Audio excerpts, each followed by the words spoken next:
I want to tell you about a new sponsor here on the program. It's our first sponsor in a while, but in this time of economic uncertainty, this is a great business for all of you to partner with. It's Dashing Media Management. New ways of talking to customers are being created left and right, and you need an expert to help guide you through that process. That's where my friend Lex Kramer and Dashing Media Management come in. They're able to help you with social media, blog management, content marketing, graphics, and pretty much all of your marketing needs. They're a one-stop shop.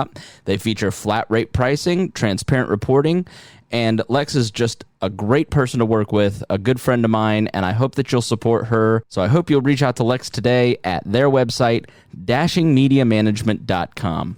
You're listening to the We Are Libertarians Network. Find more great shows like this at wearelibertarians.com. Welcome to We Are Libertarians. Thanks for joining us today. It is going to be a fun conversation with somebody that I really enjoy following on Twitter, and I'm sure you will as well. Look in the show notes for his handle.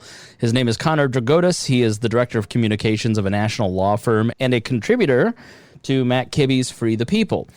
And he recently just published something on our blog at wearelibertarians.com called Necessary Steps to Prep for Recession, of which I think we all agree that we're in. And he wrote an article that caught my eye called COVID-19 Proves That Small Government is Better. And this has been something that I've said from the beginning. Everybody seems to be focusing on the epidemiological math and arguing over that, but this is such a ripe example of how the government doesn't work. So, Connor, thanks so much for joining me today. Absolutely. Happy to be here. You touch on in this article that we're going to discuss, and we'll also talk a little bit about Justin Amash, because you've got an article in the Washington Examiner about that I want to disagree with you on, which we'll debate later on. But, from the very beginning, I think libertarians focus on the thing that directly touches them, which is the shutdown, which is the loss of liberty and government telling businesses that they can't shut down. And that makes perfect sense. But there seems to be a rich amount of failure for us to point out that we're kind of missing throughout all of this. What are some things that you've seen that have leapt out to you through this shutdown? Yeah. To be honest, for me, this starts right at home. My wife is an emergency room nurse, so she's on the front lines of this crisis. And to be honest, when this whole thing got started, we started looking at, how can she help the most amount of people? And the first thought was, hey, telemedicine, or, does she need to be somewhere else where she can do the most good? And she could be helping people anywhere in the world. But right now, there are artificial lines drawn in the sand, so she can't work across state lines. And really, it's just helping qualified, or rather hurting qualified people when they're trying to do the most good. I mean, we shouldn't be doing things that are going to prevent people from getting medical care. We need to put people first and, honestly, get rid of these bad laws permanently. So talk a little bit more about the telemedicine. Where does this idea come from? So if I'm in Indiana and you're in, let's say, Ohio or Pennsylvania, what would it look like if you took down those state-by-state regulations? Yeah, so getting rid of the barriers to, hop on a video call with someone, right? It's an HD, right? It's 2020. We have the technology. One of the things that happens during a pandemic, as a lot of nurses and medical professionals will tell you, and as you're probably seeing, is people start to panic. People actually worry, oh my gosh, hey, I got a tickle in my throat. I might have the coronavirus. And as a result, the first thing that they would likely do is go to the hospital, get tested. And that's one of the things when our healthcare system gets overwhelmed. A lot of these symptoms, it would be very easy for a nurse to get on a video call and say, actually, hey, you know what? You just have a tickle in your throat. Nothing to worry about. This isn't the COVID pandemic. It's not come to your house. Take a breath, step back, and reevaluate. It's really goes hand in hand with making sure that our hospitals can do their jobs while also offering the best services possible to the people that are justifiably worried about their own health and safety. So I used a telehealth system here in Indiana because I was wondering, is this a sore throat? Is this allergies or is this COVID? And I called in and FaceTimed with a nurse, and they didn't give me a diagnosis because they were a nurse. But, I left that call thinking, wow, the hospital network IU Health had to sit here and figure out how to design an app, had to get all that infrastructure in place. So something like you're talking about would mean maybe like a tech company, let's say Amazon, Google, one of those big companies wanted to invest some tech infrastructure. The people who are good at tech, it's probably easier for them to design the tech and hire nurses and doctors or partner with health systems to provide a national overarching system than it is for a hospital system to create their own tech department. For sure. I think we are far enough down the road in technology where, a lot of these systems do exist. And that's, I'm a glass half full kind of guy. I like to see the silver linings in things. And one of the best things about this whole thing is, systems exist. The problem is that if your local hospital or a hospital in your state, in your network, doesn't offer these services, you could be prevented from getting the same quality of service just because of an arbitrary state line, which is absolutely a problem. States have different needs, and when state governments and the federal government put up artificial walls to getting service, it's only going to hurt people, and it's going to make a pandemic or any emergency situation much worse. So testing, I think, and this is, to me, the best argument that libertarians can make is that if you go and read The Lost Month by the New York Times, you clearly see how the CDC and the FDA failed in testing. They created 1 point of success and 1 point of failure, and they failed instead of broadening testing and allowing other people to get involved in this. What are some things that have stuck out to you in maybe other countries or here in America where testing has been done a lot better than in the United States? Yeah. From insider trading or massive spending or slow response, the government definitely hasn't been doing much to inspire faith. But can you name one? Scale. Because I can't. You're good. Well, yeah. So the positive examples, though, what we've seen in places like the Faroe Islands, right? Places where local in the Faroe Islands, a veterinary clinic was repurposed to do testing. Free from government intervention, and that facility could perform 1,000 tests a day if needed. South Korea flattened the curve by acting quickly to expand testing and being nimble, and where the United States government really just put in a very cumbersome lockdown and didn't think through the steps of how people would react and what people actually need. The point that I'm driving at in this article is local governments are inherently going to be better at providing services.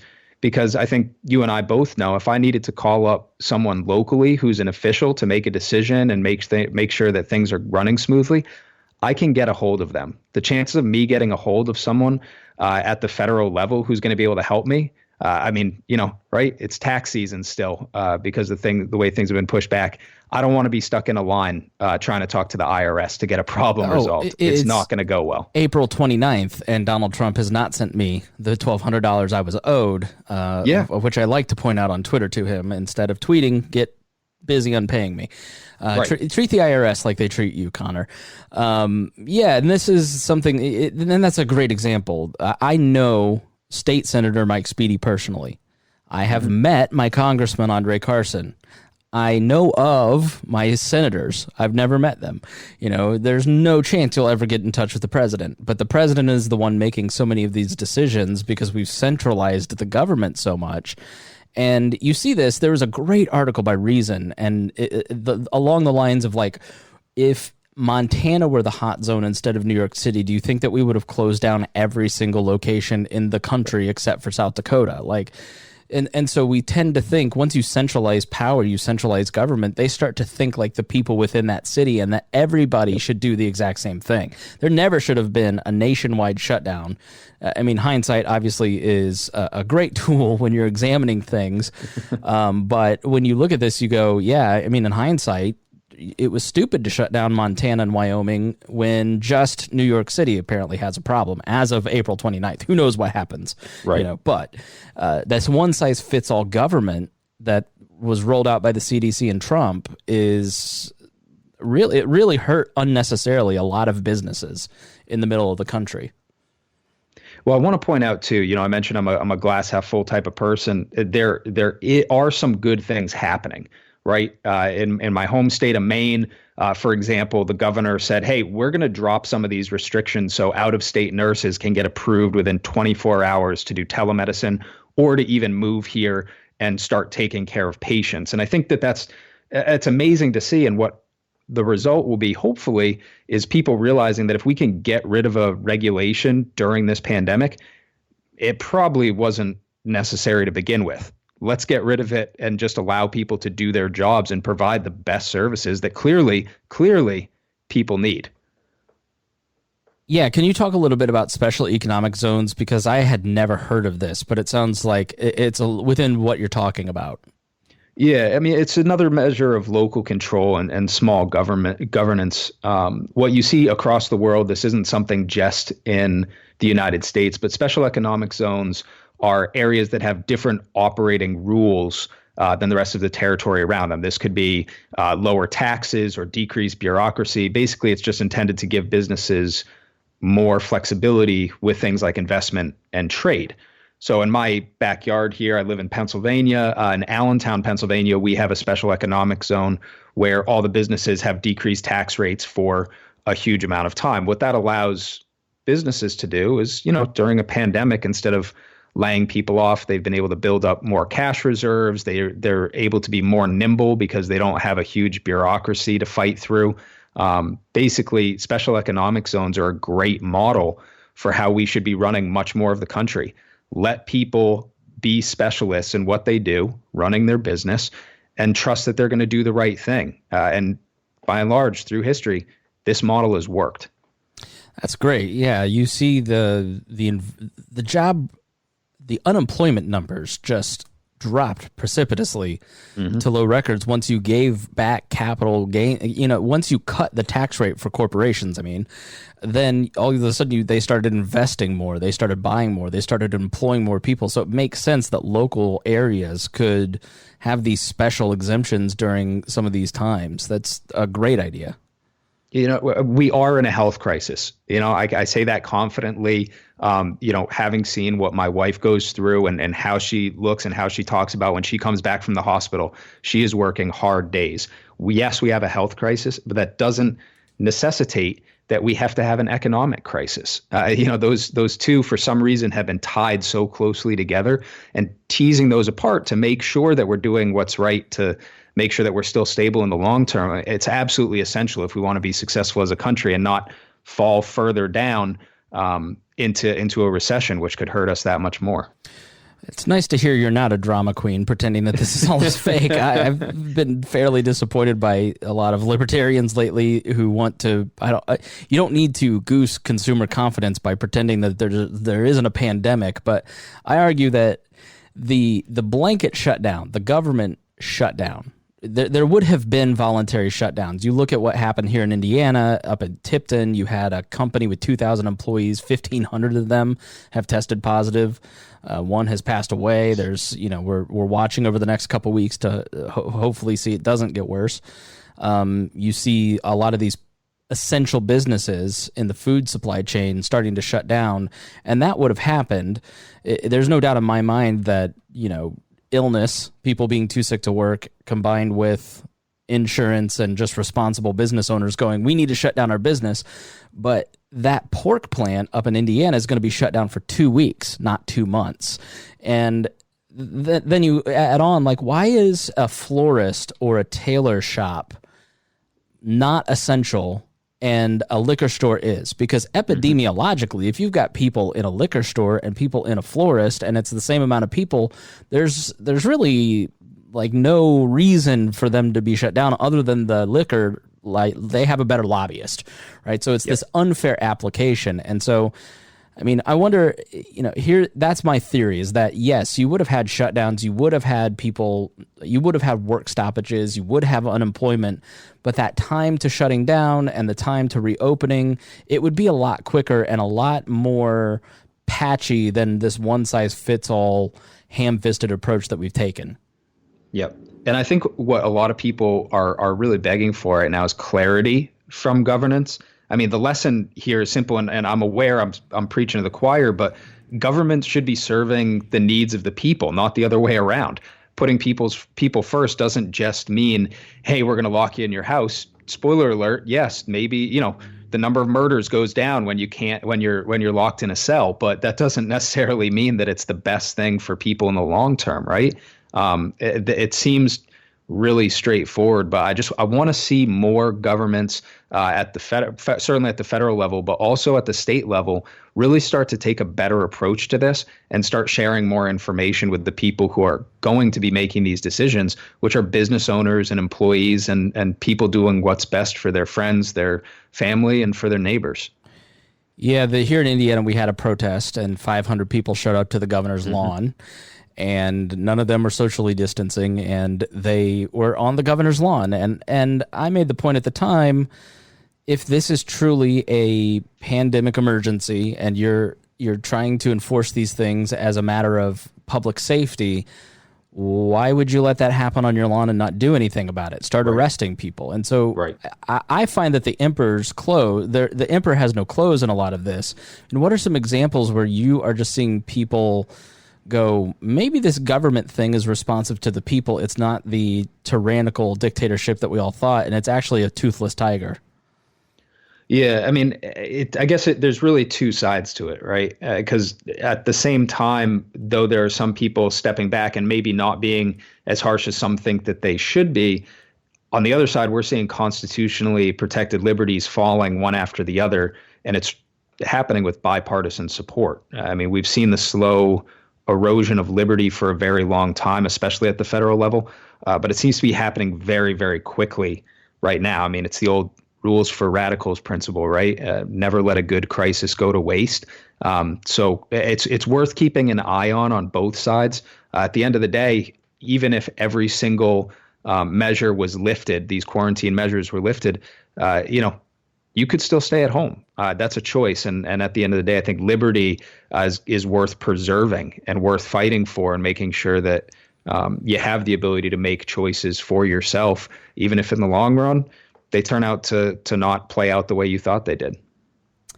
I think that's just key. Like, government intervention, in my mind, has spurred on a lot of these conspiracy theories. What it does is it makes people go, well, I don't care what you say, I'm going to do the opposite of what you want. And so if your goal was to get people to stay home, all I see are half measures. Like, there's, you drive around and the stores are full, you've shoved people into the single store, and instead of it being, a true shutdown in Spain, it's like 87 days before you could leave your house. And if you left your house for anything other than groceries, there's a cop there. So this half measure, because of a lack of political will, I just feel like they told us one thing, but they didn't have the political will to do what they actually meant, And so I just look at it and go, I hope people kind of see that. I hope that they see that there really probably wasn't an effect of the shutdown, because people were so freely moving, which is good. And at the end of the day, it proves our point, which is that because people were freely moving around, they made more responsible choices. Yep.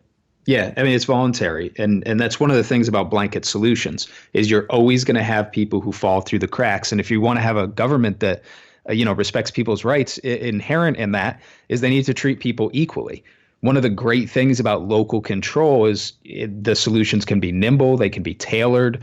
Our best bet at finding solutions is when we get rid of these unnecessary restrictive burdens and we free people up to innovate.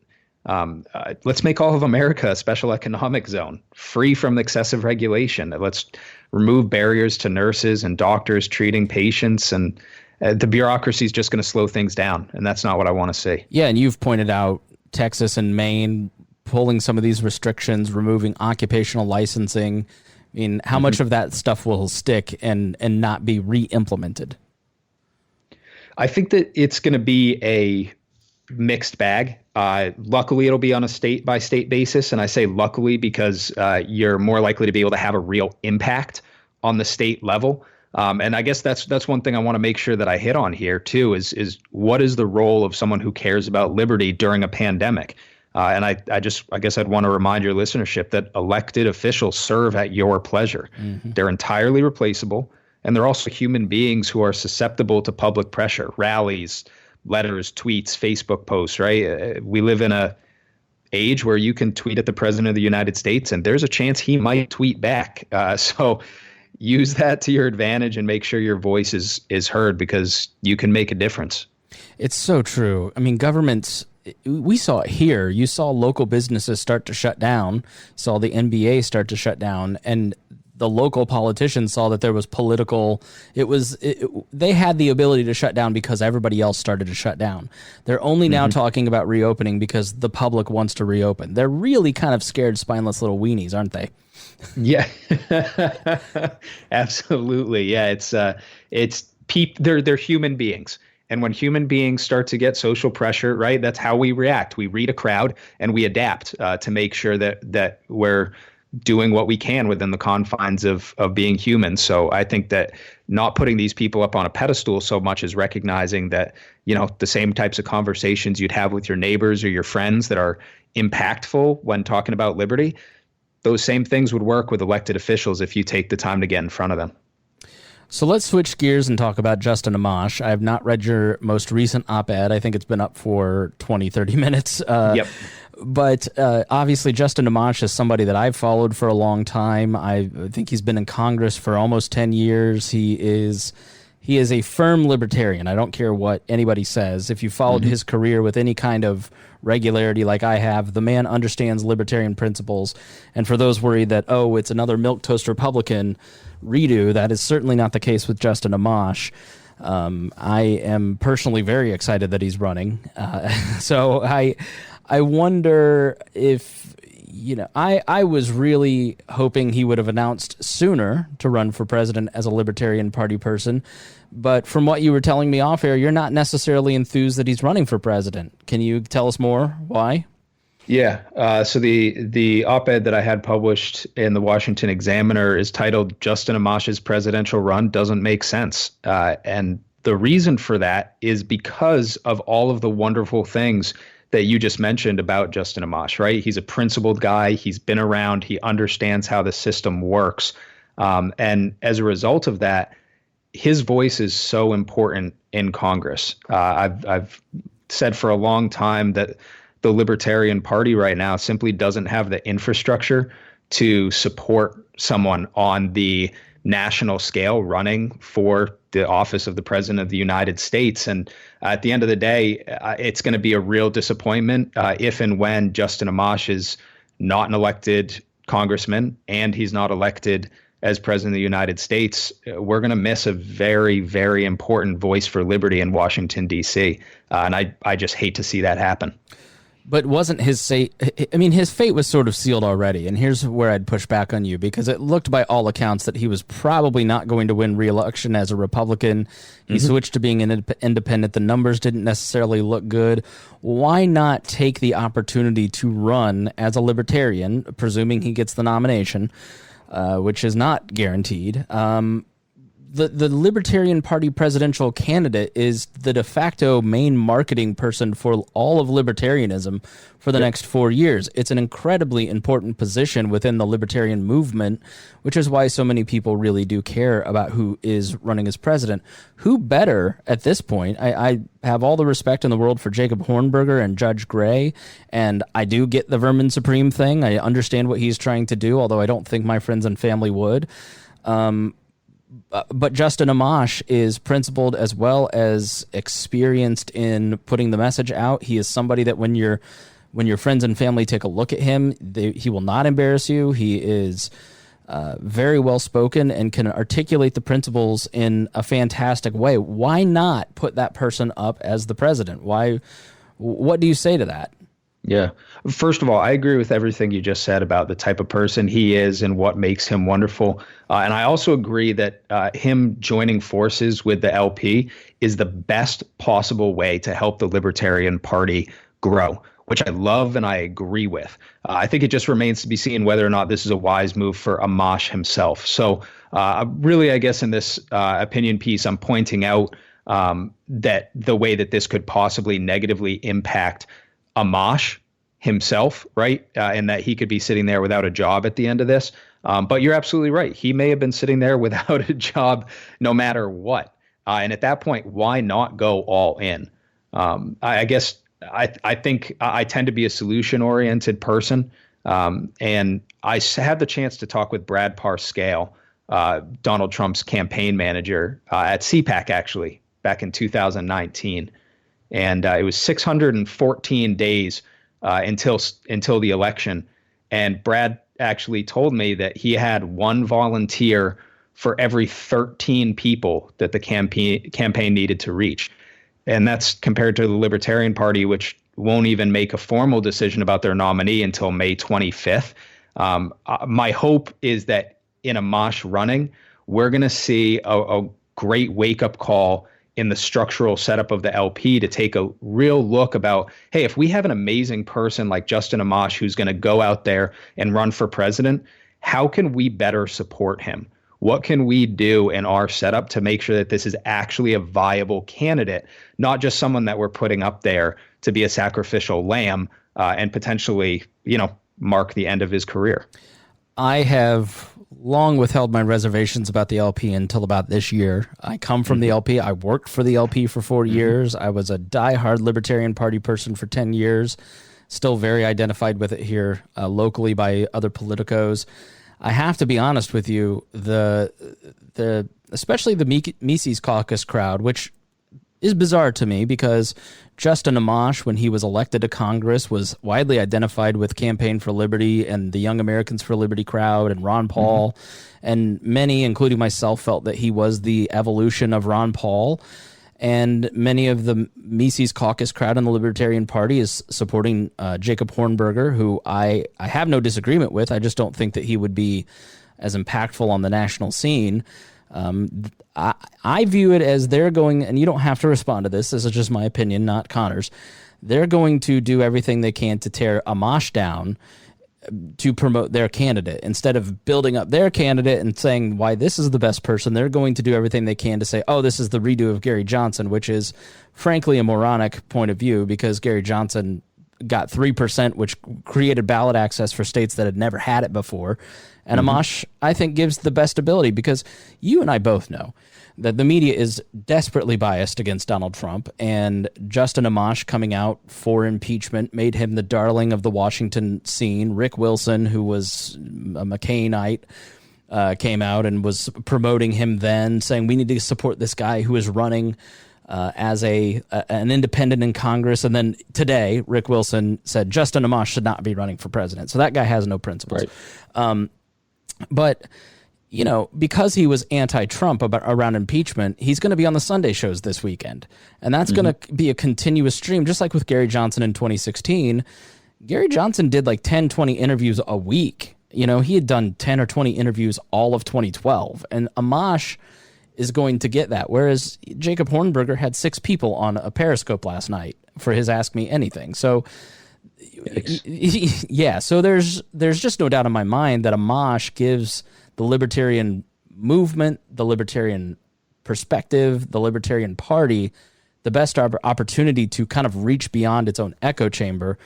I have to disagree with you that I think that it will do anything to help grow the Libertarian Party. I think that it is structurally so beat down because of bad ballot access laws that party, by and large, is not functioning and probably will not function. And I have to say, as a dig on Amash, none of his people have reached out to Libertarian Party people except maybe Sarwark. I have not confirmed that, but everybody I talked to that was in the LP involved in trying to draft him to run in the LP, as of this morning, none of those people have been contacted. So I have a hard time believing that I appreciate your view, but I just tend to look at this and go, he's probably using the ballot access, which I'm fine with. You know what I mean? Because he's the best. Sure. He's the best libertarian running, and it's about the libertarian message. It's not about the Libertarian Party. And the people who say it's about the party and he should have run sooner and it's disrespectful to these other candidates, you're going to be the same people telling Republicans and Democrats to vote principle, not party later on. So, yep. I mean, that's just sort of how I view it. I mean, I don't know if there's anything you want to or should respond to. Yeah. I guess the only thing I'd say is I think that's one of the things that I love most about interacting and working with people who genuinely care about liberty is we're all working for the same thing. We want what's best in terms of liberty for everyone. And, it's a big tent. We're going to be out there going. I mean, Amash has my vote. He has a nomination. Absolutely. He will receive my vote. And I will do everything in my power to help him achieve, the presidency. I'm not sure I have a response about how the Mises Caucus is going to handle this, but it's my hope that at the end of the day, sure, they'll go out there, they'll fight for their candidate, but when who I believe to be the better man wins, and that is Justin Amash, that they will throw their support and do everything they can to help a liberty candidate get as far as possible and advance libertarian principles as far as they can possibly go. Should Jacob Hornberger, Vermin Supreme, Judge Gray, should one of those folks win the nomination, would that inspire the same level of activism in you? No, it wouldn't. And that's a huge credit to Justin Amash, right? Quite frankly, there's only so many hours in the day, and I want to make sure that efforts are being put forward to efforts that are worthwhile. I believe Justin Amash and his candidacy would be worthwhile. I, even as a libertarian who, I love to say I work full time for liberty. That's what I do. And these are candidates who I've barely heard anything from. There's a reason why there's 6 people on a Periscope stream, is because it's not the right guy for the job. Would you vote for one of those people? Most likely. I don't think I could commit to that right now, just because I, quite frankly, haven't dug in deep enough to have a full understanding of what they're doing, but I wouldn't dismiss them out of hand on some sort of Amash gung-ho principle. I mean, libertarianism, as I said, it's a big tent. It's full of a lot of great people who want to move the ball forward on liberty, and I'd certainly entertain it. I'd hope that they would do a better job getting out there, talking to people, and hopefully sinking significant resources, both time and financial resources, to spread that message. First of all, to the 15,000 people who are dues-paying members of the Libertarian Party, but well beyond that, to people who actually need to hear this message, who are disillusioned with what the major parties are doing. All right, well, we'll leave it there. I'm going to give you the final word. Anything that we've covered, or you're like, man, I should have said this. Feel free, and as well as shameless self-promotion, how can people follow you? Go ahead. Yeah, for sure. Well, I'll just leave it again on an upbeat note. This pandemic is going to pass at some point, and on the other side, we're all going to be looking back and wondering, hey, what did we do with all the time that we had? Well, life felt like it was on pause. See if you could do something to advance liberty, and it'll pay dividends in the long term. If you're interested in more of my work, you can find me at connordrigotas.com or at cddrigotas on social media everywhere. All right, and we'll be sure to put those in the show notes in case you can't spell Connor or Drigotas. So you can just go and click that or visit our website for the show notes there. Connor, thanks so much for joining me. Absolutely. Thanks so much for having me. And thank you to everybody that listened. We appreciate your time, and please share the program. That really helps us grow. You're listening to the We Are Libertarians Network, and you can find more great shows like this at wearelibertarians.com. Shows like We Are Libertarians with Chris Spangle, The Brian Nichols Show, The Boss Hog of Liberty, Now Hear This with Chris Spangle, Gingerarchy with Tricia Stewart-Mann, and our training podcast, Upward, Libertarian Activism. All of these shows are supported by our patrons. If you'd like to become a Patreon member, visit wearelibertarians.com. Thank you so much for listening to this show